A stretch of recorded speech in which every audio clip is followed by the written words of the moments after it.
While it wasn't all bad for the Red Sox this weekend, it certainly wasn't all good for Boston after they dropped 2 of 3 to the Chicago Cubs at Wrigley Field and lost 2 players in the process.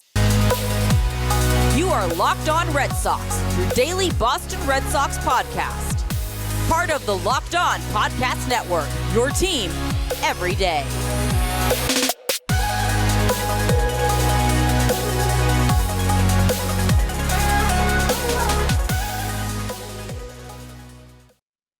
Welcome to the Locked On Red Sox podcast. Today's episode is brought to you by BetOnline because BetOnline has you covered this season with more props, odds, and lines than ever before. That's BetOnline, where the game starts. I am your host, NESN's Lauren Campbell. I am flying solo today. Jake Ignazuski just returned from a road trip with the Massachusetts Pirates, so he is taking today to just decompress, spend time with his family. He certainly deserves it after covering my butt a lot last week. But let's talk Red Sox because there is a lot that happened over the weekend. The Red Sox dropped 2 of 3 against a lowly Cubs team.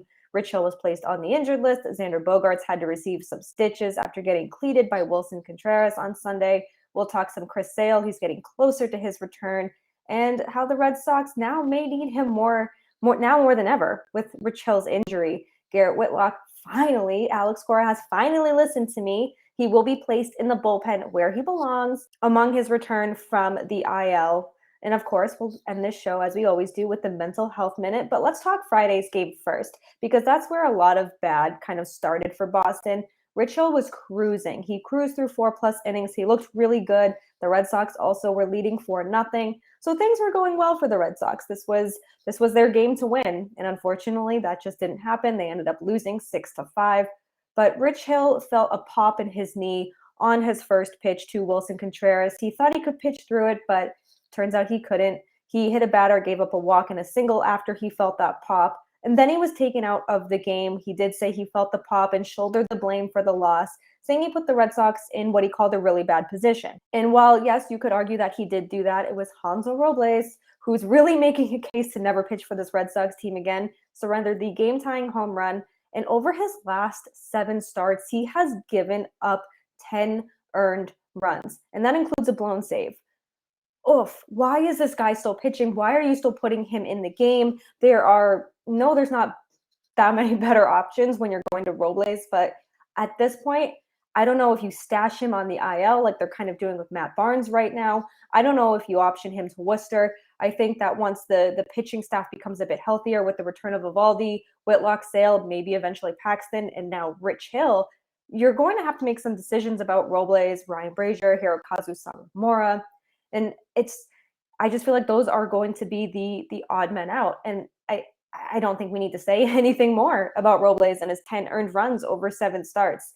So the Cubs, like I said, went on to win 6-5, and Hill ended up being placed on the injured list with a knee sprain. It's unclear how much time he will miss, if he'll need the full 15 days, if he'll need more than the 15 days. But hopefully it's just those 15. He gets back to the rotation. This obviously is not an ideal starter to lose. It's not ideal to lose any starter for that matter, but with Nate Eovaldi's progress still taking a lot longer than originally expected, but that 'tis the season for injuries, I guess, right? But the good thing that came from the game is Jarren Duran. He clearly did not miss a beat after missing the series in Toronto due to him being unvaccinated against COVID-19. He belted a homer on the first pitch of the game. And he revealed pregame that he indeed got vaccinated while the team was in Toronto. I don't really know the timeline of when he got vaccinated, but he said the deciding factor was that he wanted to contribute and that it sucked watching his team in Toronto while he was back home and couldn't help contribute. And this is somebody who is fighting for a roster spot. He's been up and down between Boston and Worcester since last year, really struggled to find a groove last year and struggled a little bit this year as well. But in his most recent call-up, he's just been dominating. He's hitting the cover off the ball. He's really become the dynamic player that the Red Sox envisioned him to be. So he ended up getting vaccinated, which means he will be available for the Red Sox series in Toronto in September. Now, the same cannot be said right now about Tanner Houck and Chris Sale. They didn't want to comment on the situation, but that can change between now and September. Also, maybe Canada will change their vaccination requirements because as of now, they do not allow unvaccinated people into their country. But Saturday's game, it wasn't the pitching this time around. It was the offense. The offense went completely silent. The Red Sox lost 3-1. But Josh Winckowski, he's really turned things around since his MLB debut. He had another strong start, but the bats just could not wake up. So Winckowski allowed 2 runs, 1 earned, 1 unearned run, and lost due to a brutal performance in the batter's box. No one could get things going. Jackie Bradley was the bright spot on offense, and no one could get things going. No Trevor Story, no JD Martinez, no Xander Bogaerts, no Rafael Devers. They were in the lineup, but you would never know because they weren't doing anything. And it's really frustrating to watch this team have these bats and play like they were in April. Good pitching, no offense. But you take the good with the bad, and I feel like that's been a theme kind of all season. Winckowski has been really, really strong since his debut earlier this season. He's really carved out a role for himself in this rotation. He's going to make Alex Cora have a lot of decisions when this rotation gets fully healthy. He's truly, truly stepped up in the absence of Eovaldi and Garrett Whitlock and has given the Red Sox a chance to win every time he's on the mound. Let's jump to Sunday because the Red Sox, avoided the sweep from the Cubs narrowly. They won in 11 innings, 4-2, but it didn't come without some type of loss. So the big story here is, yes, the Red Sox won. That's great. They avoided the sweep against a lowly team that they 100% should have taken 2 out of 3, if not swept. But Xander Bogaerts got hurt in the bottom of the 7th. Wilson Contreras, he cleated Bogaerts when he slid into second, and Bogaerts ended up leaving the game with what they called a thigh laceration. He needed 7 stitches to close the wound. He's currently day-to-day. As I'm recording this, the lineup for Monday's afternoon game against the Rays is not out. So I do not know if he is in the lineup, but hopefully I wouldn't be surprised if he's not in the lineup for Monday. It's an afternoon game. Let him rest. If there's any swelling, any pain, let that subside. You don't want to further this injury, and you don't want those stitches to rip by any means. When the All-Star break is right around the corner, you have a lot of ground still to make up on the Yankees, but you're still fighting for second place in the AL East. Let Bogaerts rest right now because you want him to be 100% going into the second half of the season. I can't believe we're already about to talk about the second half of the season. It's flown by. But he is day-to-day, and after the game, Bogaerts obviously was not happy about the injury, but he did not place full blame on Contreras. He said that after all was said and done, the injury probably could have been avoided. But Bogaerts told us after the game that I am in the wrong being there in that lane. Him coming feet first didn't help either. Like I said, I didn't block it intentionally. It's just I don't want to reach for a low ball. I mean, the ball's probably going to end up in the outfield, so I just want to be close to it, and automatically your lower half is collapsed to be closer to the ball. So it's just an unfortunate thing. I don't think there was any intent behind this. I don't think this is going to turn into any kind of Manny Machado, Dustin Pedroia situation. But it's just unfortunate to see the outcome of the injury. Nobody wants to get hurt. Nobody wants to get stitches in their leg, especially on their thigh. That cannot feel good.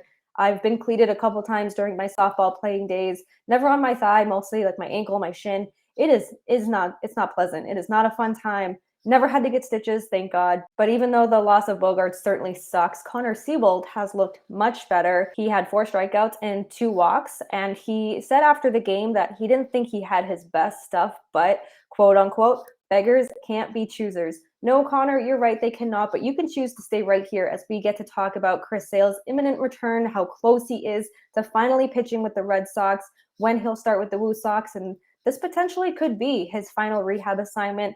We'll talk about Garrett Whitlock and his new but familiar role with the Red Sox when he returns from the IL after I tell you about Built Bar. So from the people who invented healthy and tasty comes the largest gift to your taste buds. You've probably tried the amazing coconut brownie chunk Built Bar, but guess what?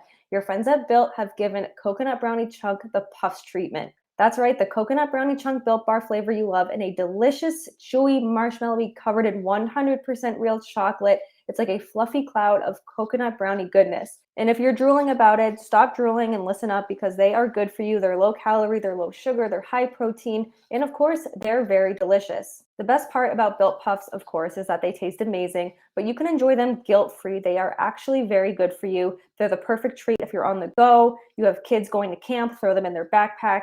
Maybe you're going for a hike, you just put that in your backpack, and you are ready to go for the day. I actually had one before I jumped on here to record, and I am just ready to start my day. Go to built.com, use promo code LOCKED15 to get 15% off your order. That's promo code LOCKED15 for 15% off at built.com. So Chris Sale, finally, the return of Chris Sale, we can taste it. He will make potentially what could be his final rehab start. This week, he will pitch for the Blue Sox on Wednesday at Polar Park. Last week in Portland, he was originally only supposed to pitch 3 innings. He ended up going 4, very Chris Sale-esque, which is also very encouraging as well. He felt strong enough, healthy enough, and just overall good enough to go out there for the extra inning. And the plan has always been for him to throw 5 innings in the minor leagues. So technically, he may only pitch 1 on Wednesday. I doubt that will be the case unless something drastic happens and he just doesn't look good. But I certainly do not see that happening. But if all goes well on Wednesday, we could see him pitch this weekend, this coming weekend, or early next week, especially if Eovaldi's progress continues to be as slow as it is. He's dealing with a back issue and it's just not getting better the way that they thought they would. So his timeline has kind of changed on that. Of course, then there's Rich Hill on the IL. And Sales certainly will be a welcome addition to this rotation. We all know what kind of player he is. We know that he is constantly trying to do the best he can. He's constantly trying to make his stuff better. And people do want to talk about how he's been unable to stay healthy over the duration of his contract and his contract extension. And yes, that is true. There's no denying that. But this time around, this injury, freak injury to his ribs, it's not his elbow, it's not his shoulder. Yes, of course, your ribs are there when you throw the ball, but I just have so much more faith in him coming back as a vintage Sale. No, he's not what he was 5 years ago. None of us are, I don't think, but I do think that he's incredibly hungry to help this team. He knows he has a lot to prove, not just to Red Sox fans, but to himself and to his family and, of course, to his team. And he's ready to come out here and be the Sale that we all know he can be, that we've seen in 2018. And I'm wary. Of course I'm wary. Rib injuries suck. There's not much you can do for them and unless you just rest. You know, there's no brace there. It's not like you can just cast up your ribs like you can with a broken wrist or a broken ankle. But it's encouraging to see that he went an extra inning last week. Hopefully he can put together a strong start for the Blue Sox. I imagine that game is sold out. I know Jake will be there. And of course, on Thursday's episode of Locked On Red Sox this week, we will give you the updates that you want and that you deserve, and that hopefully will be a good one coming from Wednesday's outing for Chris Sale. And staying with pitching, so Garrett Whitlock, as I mentioned in the beginning of the show, will return to the bullpen. Now, if you know anything about me, besides that I love Built Bars, you know that I have been wanting Garrett Whitlock back in the bullpen. And I just think he's been more valuable there. So Alex Cora announced that he will be used as a multi-inning reliever when he returns for the Red Sox off the IL. Now, he said that this is going to be for the rest of the season, but he also said Garrett Whitlock will be a starter for the rest of the season and that there was no plans to put him back in the bullpen. Plans change, things change, we all know that. But I think this is the right move. I especially think this is the right move because you don't have anyone out of that bullpen that you can trust outside of Tanner Houck, maybe John Schreiber, Matt Strahm, but those guys still have struggled. And you look at Brazier, you look at Saramora, look at Robles and their struggles. It just makes too much sense to put Whitlock back in the bullpen. And I think that this is where he's going to thrive. We've seen him thrive since last year out of the bullpen. And I just think that this also speaks to Alex Cora knowing that there's not a lot of people in that bullpen you can trust, and you don't want to burn out your relievers.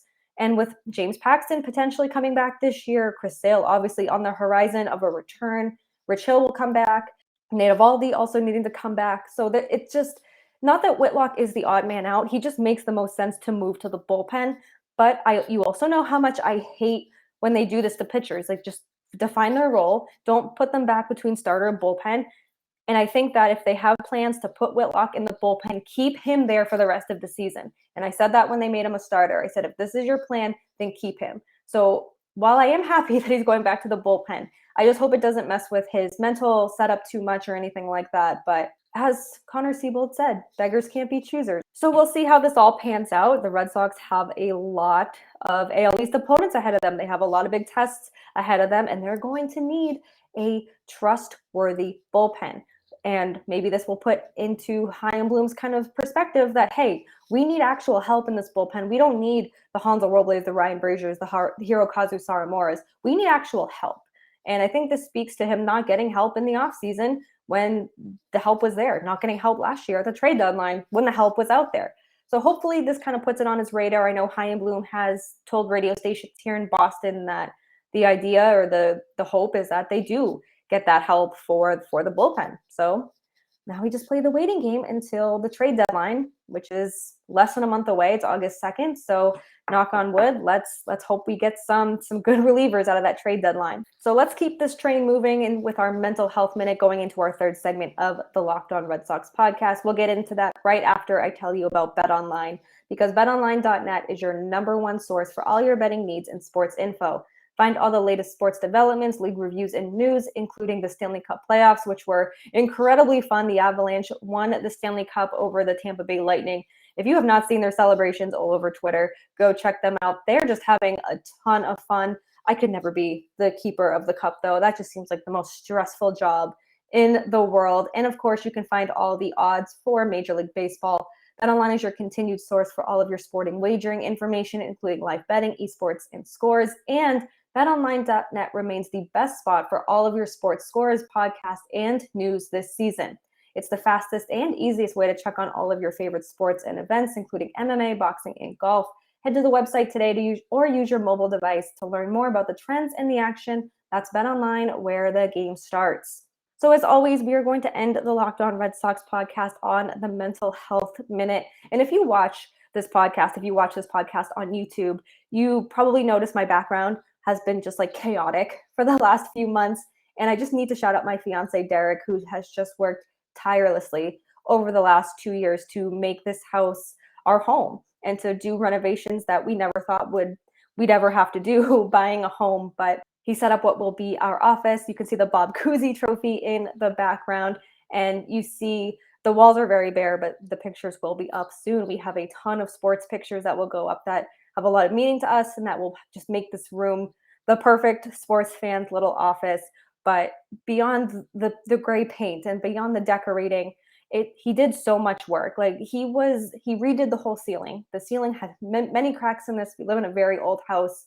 He fixed the walls. And again, this is somebody who we've rented for our adult lives. This is our first home. This is our first time where we're like, oh, we have to fix stuff, or we don't call a landlord to fix the house. We are the landlord. We are the people who have to fix this stuff. So to figure out how to completely redo a ceiling, and like I said, go so far beyond the paint, you would never know that there were several cracks in these walls and in the ceiling as well. And I just need to shout him out because the work he's done on top of working for the Woo Sox and coming home and being a dog dad and the best fiance that someone could ever ask for, on top of making this house our home. And I wouldn't want to do this life with anyone else. So a little sappy there, but I had to get that shout out to him because the work certainly does not go unnoticed. And now pretty soon, if you watch on YouTube, you see an empty wall behind me, that soon will change. But we will wrap up this Locked On Red Sox podcast right here from our brand new office. Thank you for making Locked On Red Sox your first listen of every single day. Rate, review, and subscribe to the Locked On Red Sox podcast right here on YouTube, Apple, Spotify, wherever you get your podcast is where you can find us. Be sure to follow us on Twitter at LO_Red Sox. Me, Lauren, 3 Laws, Lauren of 4 R's. Find all of my written work right on NESN.com. And find Jake at Jake Iggy. Be sure to check out the other MLB shows across the Locked On network. Locked On Yankees, Locked On Rays, Locked On O's, Locked On Blue Jays, Locked On Cubs. Everyone does such a great job here. We're so excited to bring you baseball talk Monday through Friday. Thank you once again for making Locked On Red Sox your first listen. Be sure to check back Tuesday as we recap Monday's afternoon game against the Tampa Bay Rays. Hopefully the Red Sox can get a nice win against an AL East opponent and start the week on a high note. Now head on over to Locked On MLB Prospects and make that your second listen for today, because host Lindsey Crosby is a prospect encyclopedia. He's going deep on MLB stars of tomorrow like Connor Seabold, Brian Bayo, and other Red Sox prospects in the farm system. It's free and available wherever you get your podcast. Have a great day. If you are celebrating 4th of July, have fun, be safe. We'll see you tomorrow. As always, let's go Red Sox.